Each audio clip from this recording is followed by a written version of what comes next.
Assalamu alaikum, ladies. Alhamdulillah, I finally did it. I actually wrote a book. It's dedicated to all the single Muslim mothers out there, hence the name, How to Be a Single Muslim Mum. Inshallah, it's available as an ebook, paperback, and it will be available as an audio. Alhamdulillah. Barakallahu feekum, sisters, for the support. Check out the link in the description to get yours. Assalamu alaikum. You're listening to the Niqabi Diaries series by The Pen, the sound of sisters raising their voices with the written word. I'm your host, Samar, and thank you for listening. Don't forget to like, share, and subscribe. Assalamu alaikum wa rahmatullahi wa barakatuh. Welcome to another episode of By The Pen. Alhamdulillah, we have with us a sister to talk about her new book, inshallah. Sister, could you please introduce yourself and tell us about your book, its name, and what inspired you to write it, inshallah? Okay, yes. Wa alaikum salam wa rahmatullahi wa barakatuhu. My book's name is called Puedes, which translates to You Can Do It. And it's a beautiful story of a little girl that is deciding and exploring of careers, of what she wants to do. And at that age, a lot of us want to we are deciding what we want to do, exploring. So I wanted to create a book to inspire children that they can do anything that they want to. It's a very simple message, but a lot of times what inspired me to write it is because a lot of times family members or friends may be discouraging you on your dreams, but and also life gives us obstacles. So this book is inspired by that no matter what kind of obstacles you face or what kind of pushback you may receive from like your family or your friends, that you can still do it. So alhamdulillah, I'm really happy that I was able to write the book in a way that I could inspire children by that. And it's also meant for children, for even for older adults, like anyone, they can get inspired by this book. There's like 3 communities that I wanted to write for, and one of them was the non-Muslim community, the Latino community, a book for them to see that the culture and like the religion of Islam. And then I wanted to also write for the Muslims so they could see what the Latino culture is like. And then I also wanted to for the Latino Muslim community too, so that they could see that they're self-represented in this book. So alhamdulillah, that's what inspired me for to write this book, and I hope everyone gets to read it one day because it's such a beautiful story. Alhamdulillah, mashallah. So did you always want to be an author? I never really thought about it. I never really thought I would be an author. The idea comes from my mom. She is going to write her book, but at that time, alhamdulillah, she was like, oh, I should, she wanted to write her story and stuff. And so I was like, oh my God, like I should write a story too. And I'm like, because if I write a story, there's like the storyline that I would want it to do. I'm like, I guess a lot of people can be benefited from it. And then so I started writing, and I never really did wanted to become an author, but I knew I was a good writer. But I really got inspired by my mom's idea. And so like I'm telling her, she still hasn't finished her book, but I'm telling her like she, mashallah, she works really hard. So I tell her, whenever you get some time off, please start writing your book again. So definitely, it wasn't in my in my plans, but I am so glad that the opportunity came. Allahumma barak, mashallah. So I want to dig a little bit deeper to find out how did you actually get to this stage, because I watched the interview that you had with Naima B. Roberts, mashallah, and she was saying that initially, or actually I think it was that you mentioned that initially when you started writing, it was going to be a non-fiction book. So like, what was the process like? How did you get to this point? What made you change from, first of all, you said you wasn't thinking of being an author, and then you got an idea to write a book, but how do you go from being a non-fiction book to becoming an actual children's book? Because that's quite a big leap, isn't it? Yes. Um, I started with Naima when she came into my university, and she did a meeting with us, and I forgot what the topic was because it was a couple years ago, but she came in, and then she also mentioned, I remember, that she was an author, that she was helping a bunch of women with to write their story. And at that time, literally, it was when my mom was telling me about that she wanted to write her book. So I was like, subhanallah, like how the timing is. So I definitely need to do it. And that's how I ended up going to saying, like, okay, like, let me find out. Let me go reach out to her and see. Um, Let me go see if she can take me in as one of the writers. So alhamdulillah, everything worked and we got connected, and then I was just telling her about the idea that I wanted to write. But I had an idea for a nonfiction book, but I was like, but I also want I saw that she had a lot of published children's authors in her Instagram, and then I got connected to some of the sisters through a WhatsApp group, and then I was like, you know what, I think I definitely want to write this children's book instead. And at that time too, I was just having I was just pregnant from my oldest daughter. So I was like, no, I think I definitely want to write a children's book, and that way I can have this idea of Latino children being represented in Muslim writing. So that's how it came to be. Mashallah, Alama Barak. That's a nice. It's amazing, Zafali. You've really gone from so many different stages, and it's really inspiring. So, like, who would you say, like, during this journey has been your biggest supporters? I think, Alhamdulillah, my whole family, everyone's being very supportive ever since I started. I told them that I wanted to write this story. My husband, I think, is one of my biggest supporter. He's been helping me throughout the whole process. When I got to the manuscript stage where I asked people to like read my writing to see if they would what did they think about it, to give me some positive critiques to see where I could improve better. He's always been there for me with like it's just like the whole support. He's telling me, like this time around I went, and this whole project of writing a book can cost money. So I remember that I was like, I really would love to get a bulk order of books, but at this time I really like you do need a lot of financial support for you to like write your whole book and everything. And I was like, just like saying that if I could just, I needed some financial money so I can bring these books over, and he was able to help me with that. So definitely just and also like cheering me on, being telling me like, yeah, I really love how everything's coming up.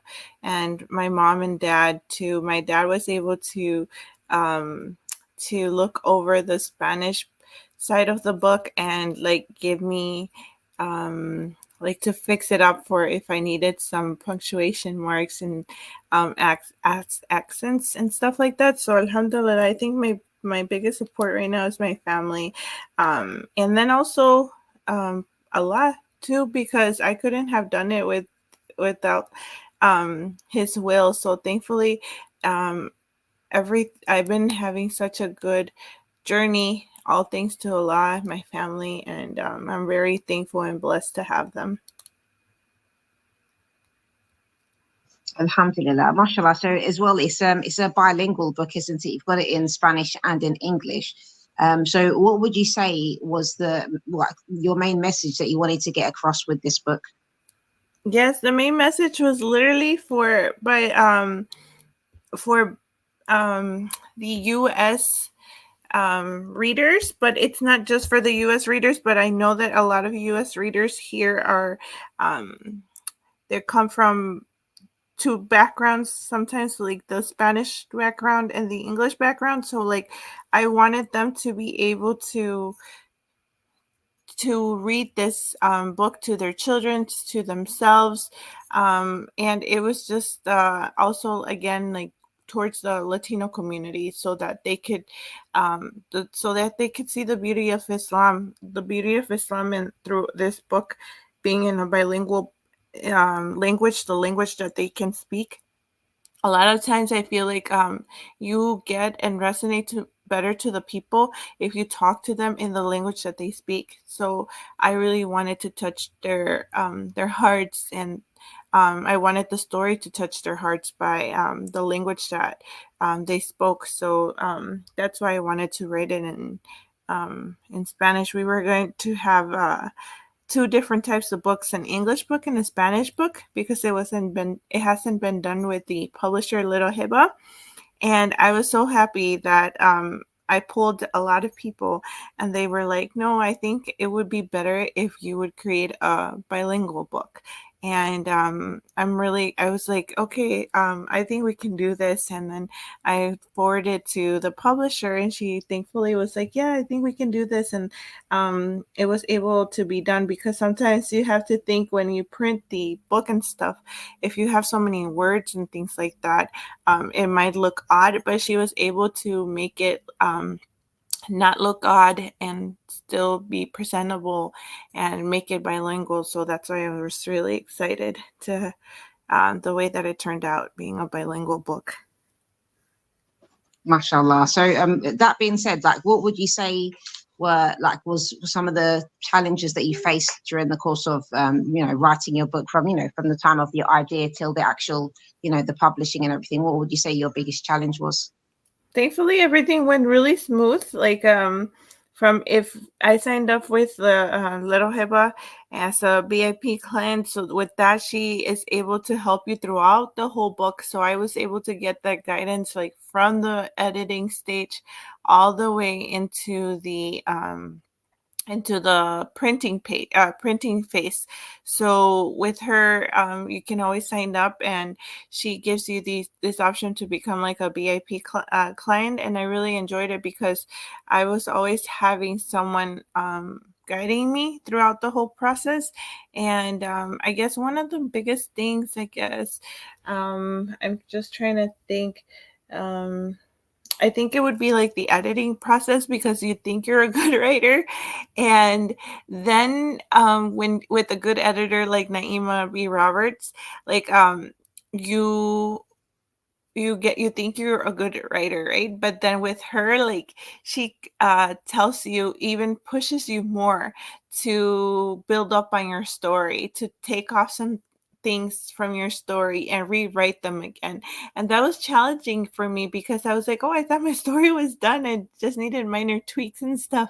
But alhamdulillah for that, because your story then becomes even so much more beautiful. And that's why it's if you're into the writing, or if you would like to write a book, it's always so important to get an editor, because they see so much more than past your story, and they do it so that your story can turn out even more better. So alhamdulillah, I think that's one of the things that I would say, but it's for a good reason. I struggled with that, but it was it was a challenge, but it was for a good reason, and that's why I was able to create a better manuscript, alhamdulillah.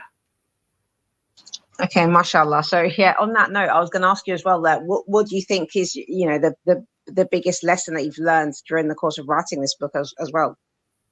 Yeah, I think that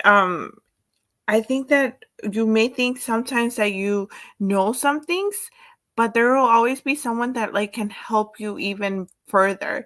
Also with the illustrations, I learned that, like, yeah, I had all this good vision of my book with the illustrations, but thankfully, again, because of the help of the publisher, and she was able to like see what I wanted with those images to be done. Because look, this is what happened. Once you go with her, she will tell you, like, okay, we have 28 pages, for example, what would you like for each page to have? And then you can be as involved as you want with it, or you can be less involved if you want it if you want to.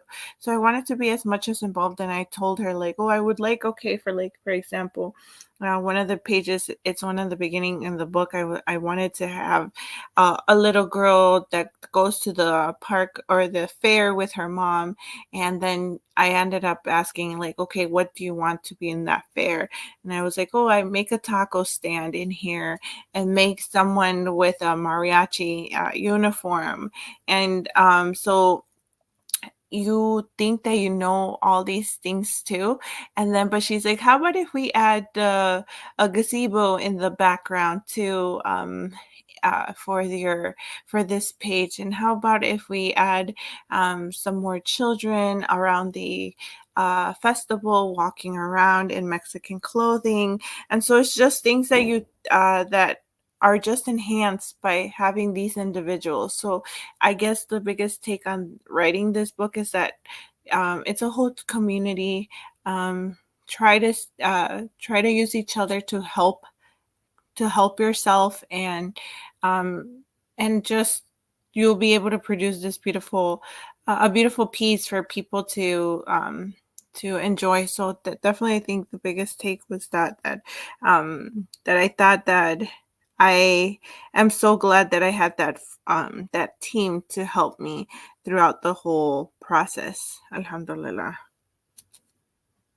Alhamdulillah, sister. So, what kind of advice would you give to other sisters who, maybe, share similar things with you? For example, maybe another sister who's also a revert Muslim and, coming from, the Latino culture. What advice would you give her if she's having an idea to write a book?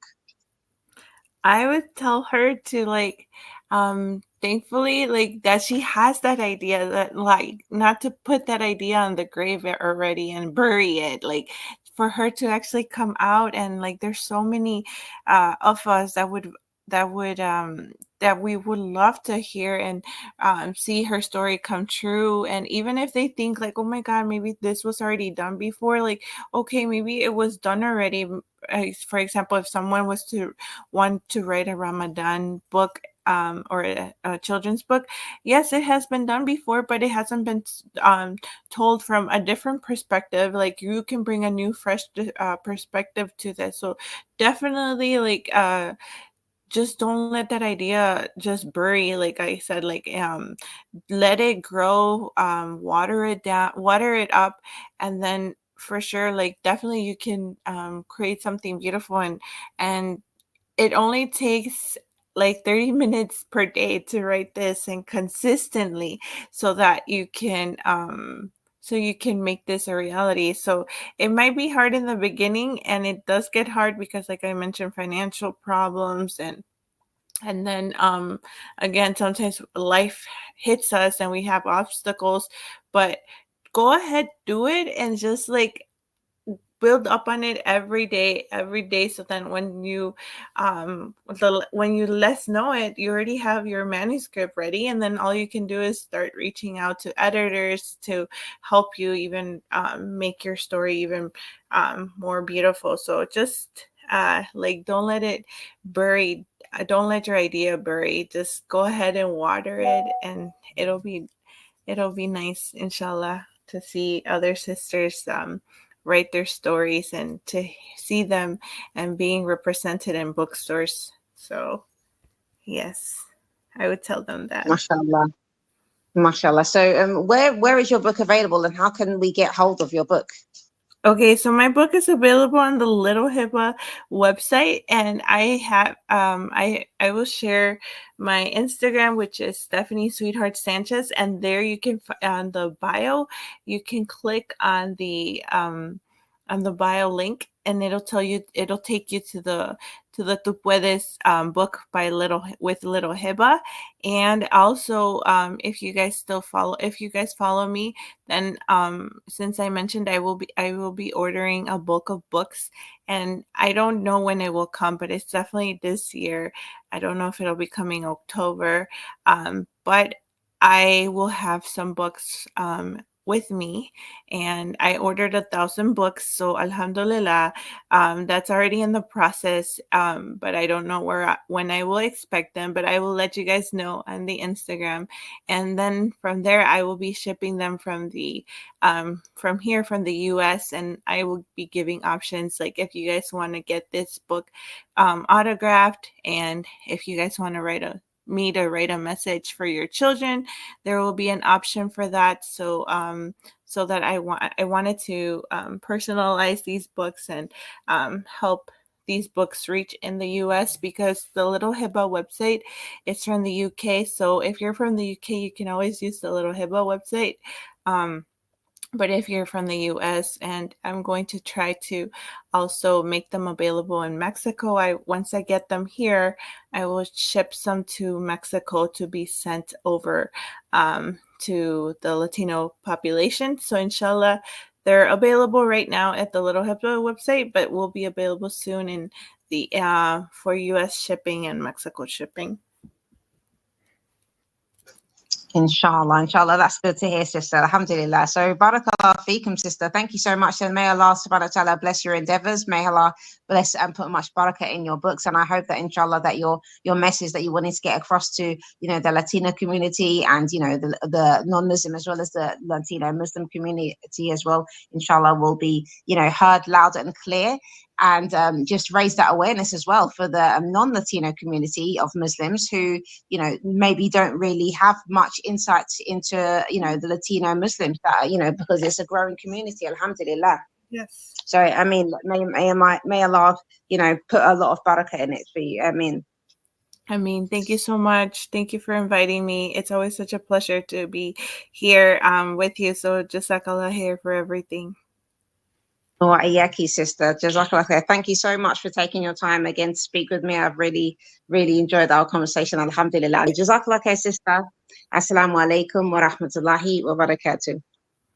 Wa alaikum salam wa rahmatullahi wa barakatuhu.